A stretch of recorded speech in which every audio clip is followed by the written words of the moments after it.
नमस्कार मुलांनो, welcome back to YouTube channel. 10th SSC बोर्डाची एक्झाम जवळ आलेली आहे.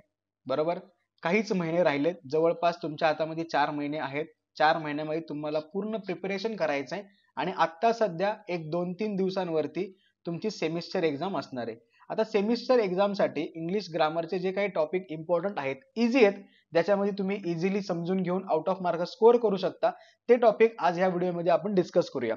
आता 9th स्टँडर्डचे जरी स्टुडंट व्हिडिओ बघत असतील तरी अजिबात लोड घेऊ नका. तुम्हाला सुद्धा ग्रामरचे हेच टॉपिक असतील आणि 10वीच्या आधी 9वीतच तुमचे हे टॉपिक क्लिअर होऊन जातील. त्यामुळे व्हिडिओ एंडिंग पर्यंत बघा. टोटल आपण या व्हिडिओमध्ये 4 टॉपिक क्लिअर करणार आहोत. क्वेश्चन टॅग कसा ऍड केला जातो, इन्फिनिटिव्ह कसं ओळखायचं, नंतर not only but also as well as statement मध्ये कसं यूज करायचं आणि लास्टला एक्सक्लेमेटरी सेंटेन्स कसं करायचं. चारही ग्रामरचे टॉपिक एकदम पक्के करून घेऊ, म्हणजे एक्झाम मध्ये आपले 4 मार्क पक्के झाले. आणि हे एक मार्क खूप जास्त महत्वाचे असतील आपल्यासाठी, कारण हे इझी आहेत. ह्यातले मार्क आपले अजिबात नाही गेले पाहिजेत. हे आपल्या हक्काचे मार्क आहेत. बरोबर, चलो व्हिडिओला स्टार्ट करण्या अगोदर चॅनलवरती तुम्ही फर्स्ट टाइम असाल, चॅनलला सबस्क्राईब करा, व्हिडिओला लाईक करा. ह्या व्हिडिओला आपण 100 लाईक्सचं चॅलेंज ठेवूया. कमी आहेत ना, पटकन करून टाका. चला पटपट करायचं सुरू. टॉपिक केला, व्हिडिओला लाईक. चलो लेट्स बिगिन. पहिला बघायचं आपल्याला ऍड क्वेश्चन टॅग. आधी डेफिनेशन समजून घ्या. Question tag are short questions added to the end of the statement.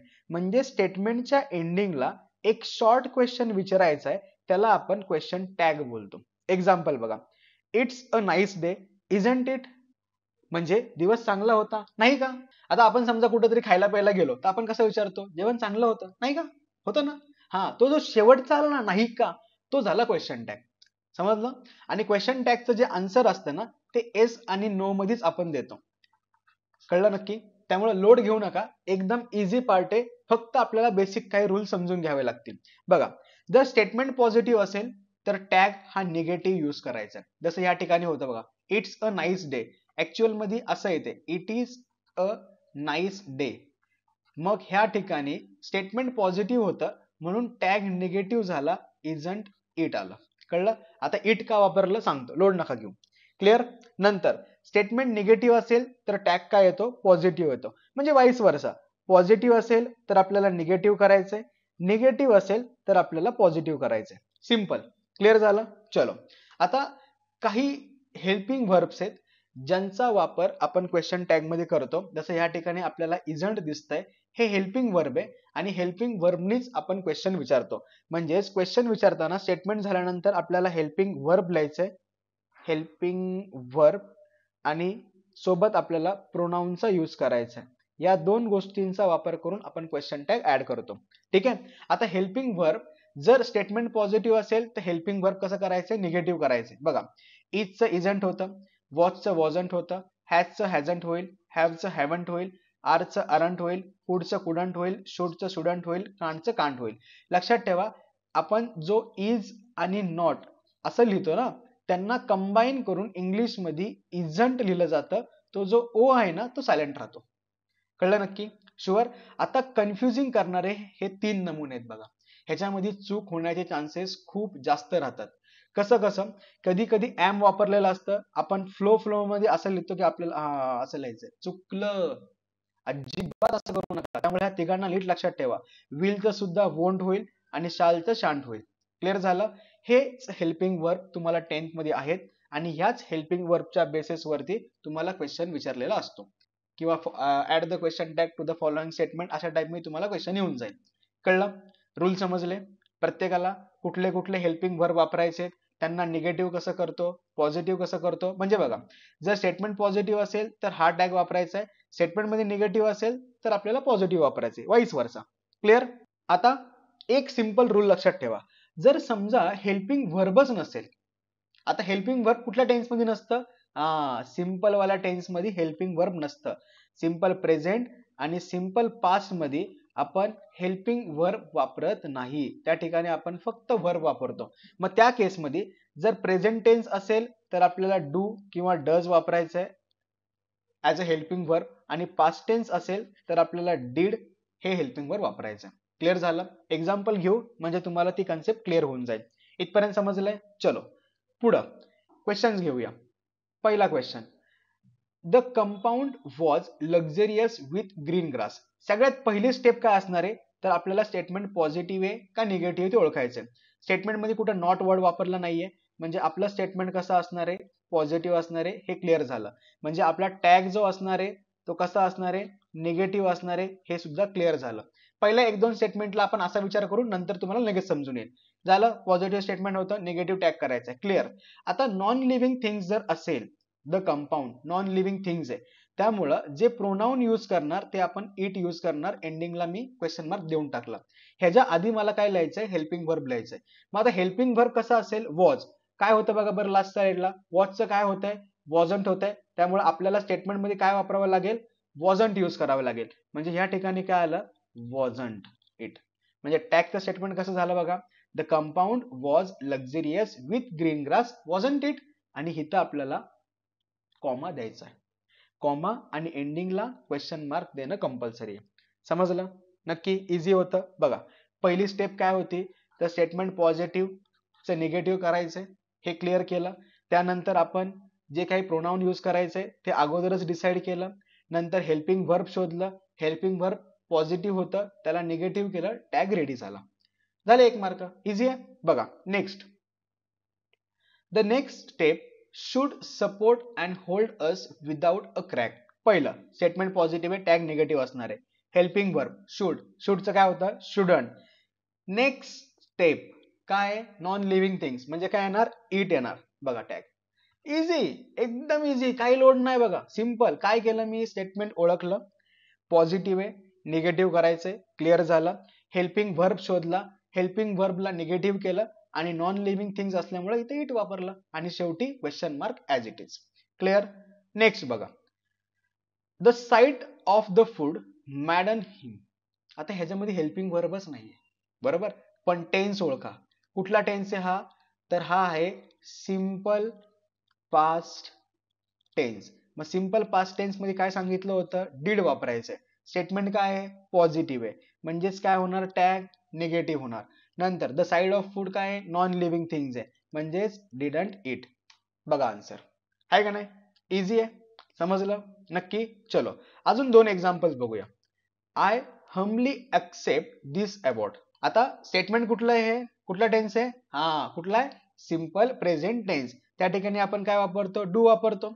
आता ऍक्सेप्ट आहे, पॉझिटिव्ह आहे, त्यामुळे निगेटिव्ह कसं होईल, डोंट.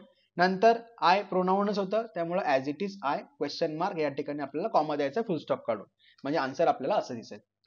कळलं, इझी आहे. चलो नेक्स्ट बघा, काय दिलंय, दे विल बी हिअर सून. परत पॉझिटिव्ह होतं, टॅग निगेटिव्ह करायचं आहे. विलचं काय होतं, वोंट होतं, राईट. म्हणजे या ठिकाणी येणार वोंट. डेचं काय होणार, डेच राहणार, सिंपल. कळलं, नक्की इझी आहे, काही अवघड नाहीये. समजलं क्वेश्चन टॅग कसा ऍड केला जातो प्रत्येकाला, शुअर. चलो पहिला ग्रामरचा टॉपिक झाला. आता सेकंड ग्रामरचा टॉपिक, अंडरलाईन द इन्फिनिटिव्ह. आता हे शोधण्याची सिंपल ट्रिक समजून घ्या. इन्फिनिटिव्ह शोधताना वर्बच्या अगोदर टू वर्ड आला असेल तर त्याला आपण इन्फिनिटिव्ह बोलतो. आता बेसिकली इन्फिनिटिव्ह अशा स्टेटमेंटमध्ये असतं ज्या स्टेटमेंटमध्ये 2 वर्ब यूज केलेले असतात. एक मेन वर्ब असतं आणि दुसरं जे असतं त्याला आपण इन्फिनिटिव्ह बोलतो, आणि ते इन्फिनिटिव्ह टू या वर्डनी इंडिकेट केलेलं असतं. आता एक्झाम्पल दाखवतो बघा. जसं की mister Shrivastava had to do some shopping. आता टू आणि सोबत वर्ब, म्हणजे हे काय झालं, इन्फिनिटिव्ह झालं. कळलं. नेक्स्ट बघा पुढं, I choose to ignore. To ignore हे काय झालं, इन्फिनिटिव्ह झालं. नंतर पुढं, I need to study for exam. To बघायचा आणि पुढचं वर्ब बघायचं, टू स्टडी हे काय झालं, इन्फिनिटिव्ह झालं. त्यानंतर I will lock the door to prevent. To बघायचं आणि पुढचं वर्ब बघायचं, झाला. 2 मिनिटात तुम्हाला ग्रामरचं टॉपिक समजून सांगितलं. क्लिअर, नक्की इन्फिनिटिव्ह ओळखता येतील. लक्षात ठेवायचंय, टू बघायचा, टूच्या समोरचा वर्ड बघायचा, लिहून टाकायचं, 1 मार्क झाले. डन, समजलं प्रत्येकाला, शुअर. चलो 2 टॉपिक क्लिअर झाले. आता तिसरा topic, not only but also and as well as. आता हा वेगळा टाईप आहे आणि हा वेगळा टाईप आहे, म्हणजे दोघांवरती सिंगल सिंगल क्वेश्चन येऊ शकतो. कधी हा येतो तर कधी हा येतो. म्हणजे कधी not only but also use करण्यासाठी येतं, तर कधी ऍज वेल एज वापरण्यासाठी येतं. आता बघा ह्याच्या डायरेक्ट एक्झाम्पल्सच घेऊया. Not only but also use करताना आपल्याला दिलेल्या स्टेटमेंटमध्ये अँड हा वर्ड वापरलेला असेल, जसं इथं दिसतोय बघा अँड दिसलं. आता ऍज वेल एज वापरणं एकदम सिंपल आहे. ऍज वेल एज कुठं वापरणार, सिंपल त्या अँडच्या जागेवरती ऍज वेल एज ठेवून द्यायचं, झालं. स्टेटमेंटचा अर्थ अजिबात चेंज होत नाही, तोच राहतो. म्हणजे कसं होईल, the job require creativity as well as technical expertise. Clear? नक्की. मग आता नॉट ओनली बट ऑल्सो कसं वापरायचं ते पण सांगतो बघा. नॉट ओनली बट ऑल्सो वापरण्याआधी आपल्याला दिलेल्या स्टेटमेंटमध्ये दोन ऑब्जेक्ट शोधायचे किंवा दोन ऍडवर्ब किंवा दोन ऍडजेक्टिव्ह शोधायचे. जसं की द जॉब रिक्वायर हे काय आहेत, क्वालिटीज दिलेल्या आहेत दोन. ह्या दोन क्वालिटीजला आपल्याला नॉट ओनली आणि बट ऑल्सोनी काय करायचंय, शो करायचंय. मग सिंपल लक्षात असं ठेवा की ह्याच अँडच्या जागेवरती बट ऑल्सो येईल. क्लिअर? आणि जे पहिलं ऍडजेक्टिव्ह होतं त्याच्या अगोदर येणार नॉट ओनली.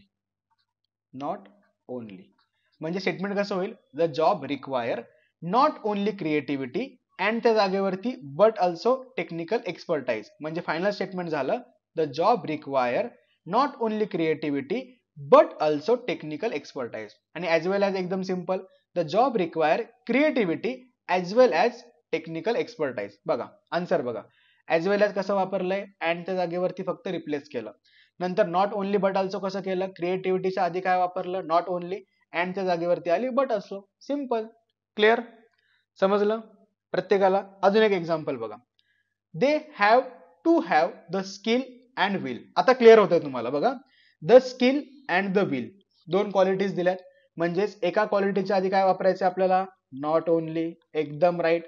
नंतर अँडच्या जागेवरती काय वापरायचंय, बट ऑल्सो. Very good.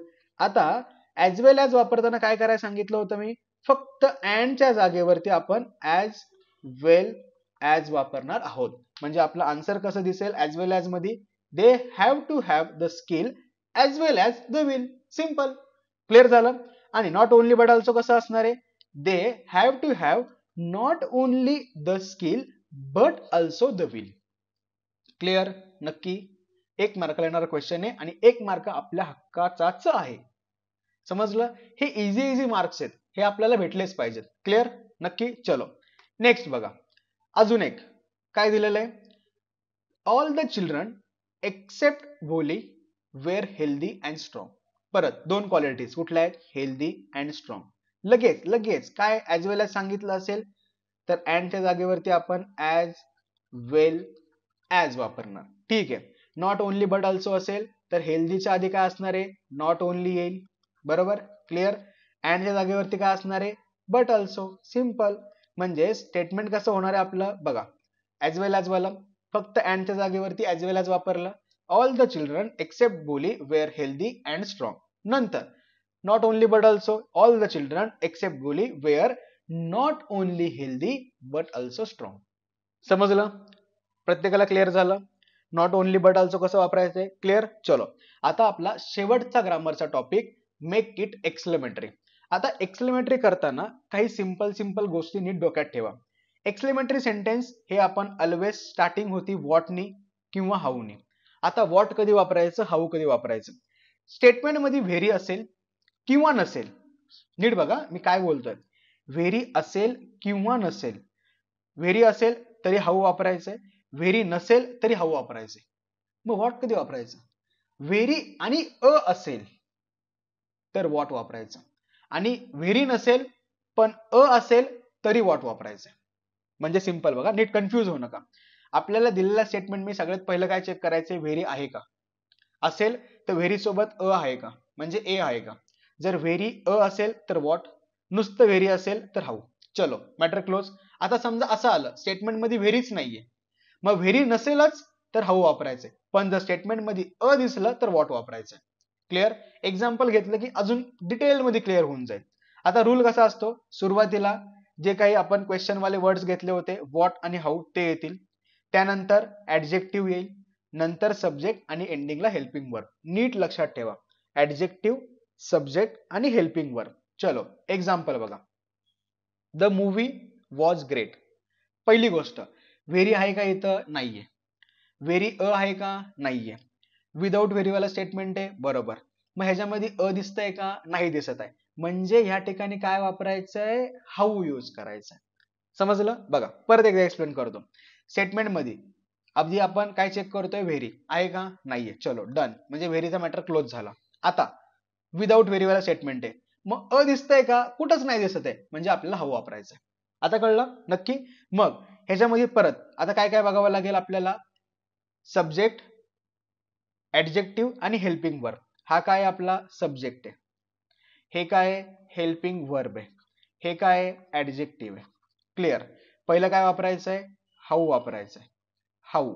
नंतर काय वापरायचंय? Adjective great. त्याच्यानंतर काय वापरायचंय? Subject the movie. The movie. त्याच्यानंतर काय वापरायचंय? Helping verb was. आणि एक्सक्लेमेटरी करतो म्हणून एंडिंगला एक्सक्लेमेटरी मार्क येईल. कळलं? अशा टाइप मध्ये तुमचा स्टेटमेंट एक्सक्लेमेटरी मध्ये कन्वर्ट झालं. सिंपल आहे. आता सेकंड बघा काय दिलंय? Shweta is a very beautiful girl. परत पहिला रूल काय? व्हेरी आहे का चेक करा. आहे, व्हेरी आहे. व्हेरी सोबत अ आहे का? हो आहे. व्हेरी सोबत अ पण आहे. मग व्हेरी सोबत जर अ असेल तर आपण व्हॉट अ वापरणार. म्हणजे काय होईल? व्हॉट अ नंतर beautiful girl. Very good. Beautiful girl काय हे? ऍडजेक्टिव्ह आहे. त्यानंतर येणार सब्जेक्ट श्वेता. थांबा, एस कॅपिटल पाहिजे, नाऊन आहे ना ते. श्वेता आणि एंडिंगला इज आणि शेवटी एक्सक्लेमेटरी मार्क. म्हणजे आपलं आन्सर अशा पद्धतीने दिसेल. कळलं नक्की? आता जे काही कन्फ्युजन होतं ते क्लिअर झालं. सिंपल आहे बघा, काही कन्फ्युज होऊ नका. पहिलं काय चेक करायचंय? पहिली स्टेप व्हेरी आहे का ते चेक करणं. नुसतं व्हेरी असेल तर आपण हाऊ वापरणार. व्हेरी सोबत जर अ आलं तर आपण काय वापरणार आहे? व्हॉट अ वापरणार आहे. क्लिअर झालं? आता समजा स्टेटमेंट मध्ये व्हेरीच नाहीये, म्हणजेच नो व्हेरी, युजच नाही केला, मग काय वापरणार? हाऊ वापरणार. व्हेरी नाहीये पण स्टेटमेंट मध्ये अ दिसतंय, मग आपल्याला व्हॉट अ वापरावा लागेल. कळलं नक्की? शुअर? चलो नेक्स्ट अजून एक्झाम्पल बघूया. काय दिलेलं आहे? You have made a big mess. परत व्हेरी नाहीये पण अ आहे, म्हणजे काय येणार या ठिकाणी? व्हॉट अ येणार. बरोबर? नंतर काय वापरायचंय? Adjective big mess. Big mess. नंतर काय वापरायचंय? सब्जेक्ट बरोबर यू हॅव. हेल्पिंग वर्ब आणि एंडिंगला स्टेटमेंट मध्ये जर वर्ब असेल तर वर्ब सुद्धा आपल्याला एंडिंगला लिहायचं. आणि शेवटी exclamatory mark. What a big mess you have made. समजलं नक्की? अजून एक एक्झाम्पल बघा. His painting is very expensive. Very आला. ओके. व्हेरी सोबत अ दिसतोय का तुम्हाला? नाही दिसत आहे. नुसतं व्हेरी आला तर काय वापरणार आहे आपण? हाऊ वापरणार. क्लिअर? म्हणजे काय येणार? How expensive his painting is. Clear? जर वर्ब आला तर वर्ब हेल्पिंग वर्ब नंतर लिहायचं. क्लिअर? चलो नंतर Raju has a great creativity. Very nice आहे. मग अ आहे का? आहे. मग काय असणार आहे या ठिकाणी? व्हॉट अ असणार आहे. बरोबर नक्की? चलो बघा काय झालं? What a great creativity Raju has. समजले? चारही ग्रामरचे टॉपिक समजले. इथपर्यंत तुम्ही व्हिडिओ बघितला असेल तर थँक्यू सो मच व्हिडिओ पाहिल्याबद्दल. आवडला असेल कमेंट सेक्शन मध्ये नक्की सांगा. अजून कुठल्या ग्रामर टॉपिक वर तुम्हाला व्हिडिओज पाहिजेत ते देखील सांगा. त्यावरती सुद्धा तुम्हाला व्हिडिओज याच पद्धतीने एकदम सिंपल आपल्या भाषेत तुम्हाला समजून येतील. क्लिअर? व्हिडिओ एंडिंग पर्यंत बघितला असेल, चॅनलला सबस्क्राईब करा, व्हिडिओला पट्टसे लाईक करून टाका आणि बेल आयकॉनवर क्लिक करा. चलो एक्झाम आहे, व्यवस्थित प्रिपेअर करा. ऑल द बेस्ट तुम्हा सगळ्यांना सेमिस्टर एक्झाम साठी. करा मस्त प्रिपेअर करा, मस्त एक्झाम द्या. Bye bye.